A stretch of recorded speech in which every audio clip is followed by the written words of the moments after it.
ما لي على حملها. يقول الشيخ أحمد الحواش: وكنت في أبها في الجنوب قبل 4 أسابيع تقريبا أو 3. يقول كان في زواج لفتاة في الجنوب، ثم حطت المكياج وزينت نفسها في يوم زواجها، ثم صلت المغرب. بعد صلاة المغرب انتقض وضوءها، فقالت لأمها: بروح أتوضى وأصلي. قالت أمها: أنت مجنونة؟ يوم زواجك تروحين تخربين المكياج اللي فيه؟ قالت: يما بروح أصلي. قالت لها: والله ما تروحين، الآن يوم زواجك. طبعا الزواج بيقعدين الساعة 1 و2 بيطلع أصلا وقت صلاة العشاء.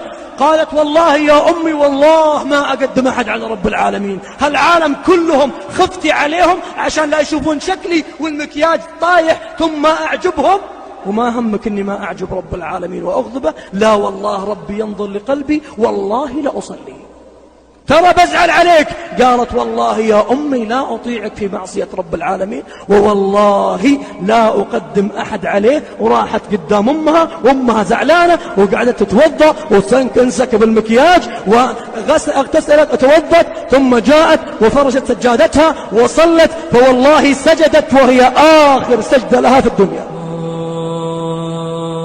فوالله سجدت وهي آخر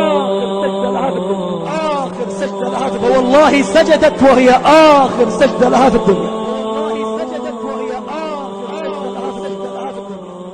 هل جزاء الإحسان إلا الإحسان؟ يوم قدمت رب العالمين قدمها وختم لها وهي في أقرب موضع منه، أقرب ما يكون العبد لله وهو ساجد في هذه السنة في الجنوب يا جماعة. أفلا يتوبون إلى الله،